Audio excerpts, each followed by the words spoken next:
ఉడల్ మన్నుకు ఉయర్ తమిళకు తమిళనాట ఒక నానుడి శరీరం జన్మభూమికి ప్రాణం తమిళ భాషకు అని అర్థం. ప్రస్తుతం హీరో కమల్ హాసన్ ఇదే స్లోగన్ కి కట్టుబడున్నారు.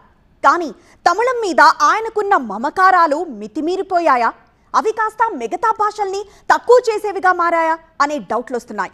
మూలం తమిళమే అయినా సినిమాకు పాన్ ఇండియా పబ్లిసిటీ రావాలంటే మనసు మాట కూడా పాన్ ఇండియా రేంజ్ కి విశాలంగా ఉండాలి. హీరో కమల్ హాసన్ మాత్రం అంతటి విశాల హృదయాన్ని చాటుకోకపోవడంతో దాని ప్రభావం ఆయన సినిమా థగ్ లైఫ్ పై పడింది. ఇక మొదలెడదామా అంటూ మొండిగా ముందుకెళ్లినందుకు లోకనాయకుడు కాస్త విలన్ గా మారిపోయారు. థగ్ లైఫ్ సినిమా ప్రమోషన్ లో భాగంగా కన్నడ పుట్టుకపై కమెంట్ చేసిన కమల్ ఆ వివాదం నుంచి ఇప్పట్లో బయటపడేలా లేరు. కన్నడ భాషాభిమానులకే కాదు, కన్నడ ప్రభుత్వానికి సైతం కమల్ కానివాడయ్యాడు. సారీ చెప్పాల్సిందే అంటూ అల్టిమేటం ఇచ్చిన ఫలితం లేకపోయింది. ఇటీవలే కర్ణాటక ఫిల్మ్ ఛాంబర్ తమ రాష్ట్రంలో థగ్ లైఫ్ సినిమాను నిషేధిస్తున్నట్టుగా ప్రకటించింది. దీంతో మరో దారి లేక కమల్ కర్ణాటక హైకోర్టును ఆశ్రయించారు. కన్నడలో సినిమా విడుదలకు అడ్డంకులను తొలగించాలని తన పిటిషన్ లో వేడుకున్నారు. కానీ హైకోర్టులో సైతం కమల్ కి షాక్ తప్పలేదు. తమిళం నుంచి కన్నడ భాష పుట్టిందని మీరెలా అంటారు, మీరు చరిత్రకారులా అని చివాట్లు పెట్టడమే కాదు, క్షమాపణలు చెబితే వివాదం సమసిపోతుంది కదా అని సూచన కూడా చేసింది.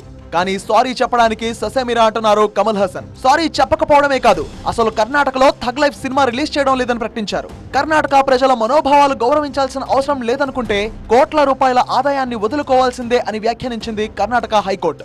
గతంలో సి రాజగోపాలాచారి లాంటి వాళ్లే క్షమాపణలు చెప్పారు. మీరెంత అని నిలదీసింది కూడా.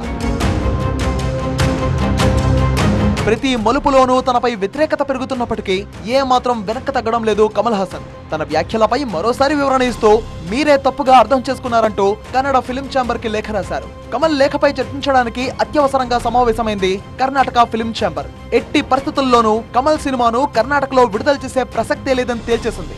ಬೇರೆ ಮಾತಿಲ್ವೇ ಇಲ್ಲ. ಕ್ಷಮಾಪಣೆ ಕೇಳದಿದ್ರೆ ಪ್ರದರ್ಶನಕ್ಕೆ ಅವಕಾಶ ಕೊಡೋದಿಲ್ಲ.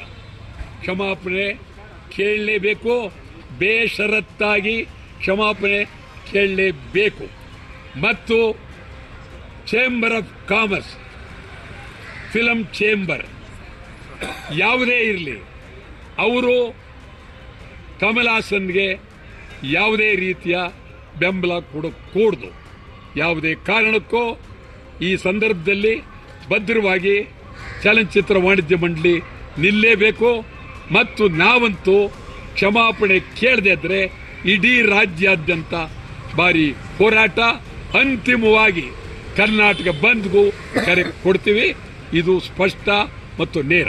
కరుణానిధి పుట్టినరోజు సందర్భంగా కమల్ పెట్టిన పోస్ట్ రచ్చను మరింత రాజేసినట్టయింది. తమిళ భాషను ప్రశంసిస్తూ కన్నడ భాషాభిమానుల్ని రెచ్చగొట్టే ప్రయత్నం చేశారు. మొత్తానికి tug life cinema Kamal Karnataka మధ్య థగ్ ఆఫ్ వార్ లా మారింది.